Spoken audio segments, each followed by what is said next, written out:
Dr. Deepak Haldipur, who's conducted surgeries or treated maximum number of patients of black fungus in the state of Karnataka. Doctor, we're looking at concerning trends where not typical symptoms in all black fungus cases. Earlier it was understood that maybe those with diabetes or those who are immunocompromised, but now we're seeing people who are absolutely fit, who are young, who possibly didn't even know that they had COVID unless they did an antibody test, have now landed up with black fungus. So what's the worrying trend here? Actually, I want to clear the myths. Number one, I have done the maximum surgeries in the state for mucormycosis.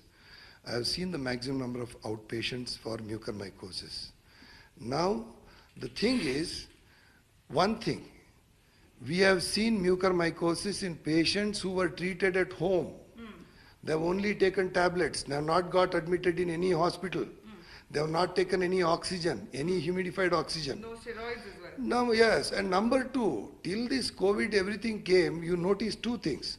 Even before people, diabetics were getting admitted to ICU, we were giving steroids for status asthmaticus, other brain surgeries. They were not getting this. Correct. This is not due to steroids. That's what we thought initially. No. Yeah. One common factor, I see three things in this. Number one, the mutant COVID virus.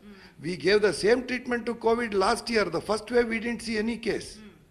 It's not that steroids were not given at that time. It's not that oxygen was given at that time. It was not that the water which was used in the humidifier. No, this is a myth. The three common things in the largest series I have seen.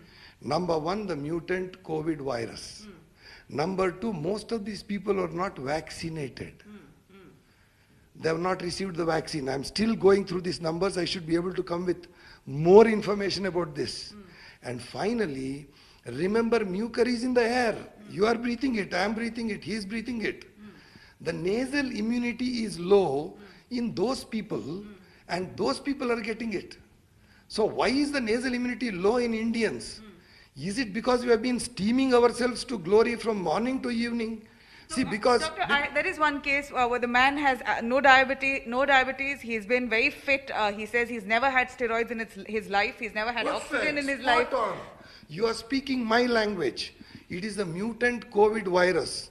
Please go back and ask him two more questions. Has he taken both the doses of vaccine? No. That is one. Second, ask him whether he's been steaming himself looking at some WhatsApp messages and other all mixopathy people telling things. According to me, three factors I have seen. COVID is a must. The test may be negative, but the infection is positive. And it is the mutant virus. That is definite. Number three, look at their vaccination status. And please ask each patient whether they have been steaming themselves to avoid the corona morning to night. Right. And Is that how you justify that 70% of the mucormycosis cases in the world is from India? Is only because of... See, if you steam 10 times in a day with hot steam, hoping that COVID will not get you, what will happen to the nasal cilia, the mucosal activity? Isn't it? According to me, with the large numbers I have seen, and by the way, one good news for the public, since yesterday afternoon, now I am seeing a dip in the number of cases coming in. Maybe it's a delayed effect of the lockdown which is working well.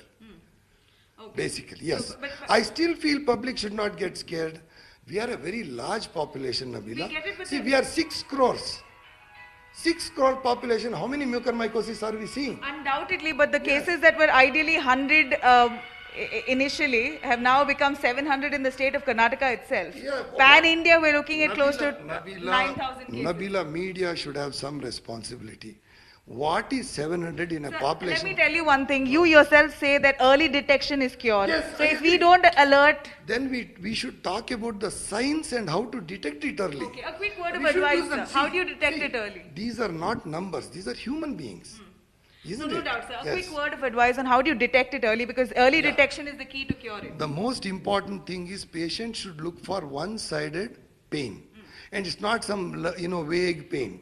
When you listen to so much of my material, you start imagining pain as well.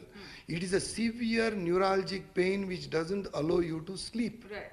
And number two, facial swelling and clear-cut swelling, not something you see in the mirror and see a doubtful swelling. And number three, the diminished or blurring of vision and one eye popping out. Keep looking for this. You have the smallest doubt, meet the nearest TNT. Sir, but medications is a serious concern, shortage. I told this 10 days back. But now luckily both the central and state governments have taken up this task. I heard, I don't know, I don't have an official communication, but do I you heard, have sufficient- but I heard that they are taking stock of the entire things. For your information, nobody in India, no hospital in India has sufficient amphotericin B as of now. But government, I think, is working on real fast pace. We should get it very shortly.